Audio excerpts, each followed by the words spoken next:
connecting Central Texas. This is 25 News. Hi there, everyone. I'm Todd Unger. Election day is exactly 1 week away, and polls and late campaign activity suggesting Republican dominance in Texas could be at risk this year.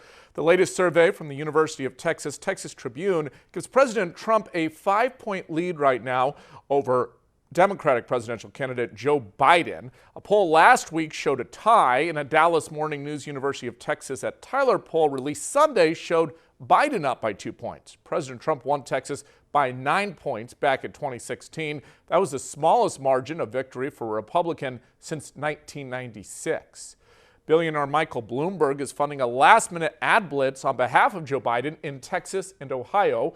A spokesperson said the former mayor of New York City and Democratic presidential candidate will use his super PAC, Independence USA, to fund $15 million worth of statewide ads in Texas and Ohio. Those ads will run Wednesday, tomorrow, through November 3rd. Let's take a look at some of the early voting numbers across Central Texas. As of this morning in McLennan County, more than 60,000 people have cast ballots. That is 40% of registered voters. In Bell County, more than 73,000 have showed up at the polls. That is 34% of those registered in Bell. In Brazos County, around 49,000 people have voted early so far. That's a little more than 40% of the registered voters there.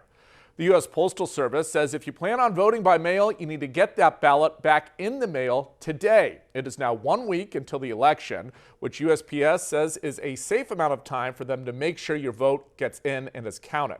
But if you can't make it to the mailbox today, go ahead and put your ballot in a drop box instead. For states that accept mail-in ballots after Election Day, the Postal Service still says to mail those in a week before the deadline if possible.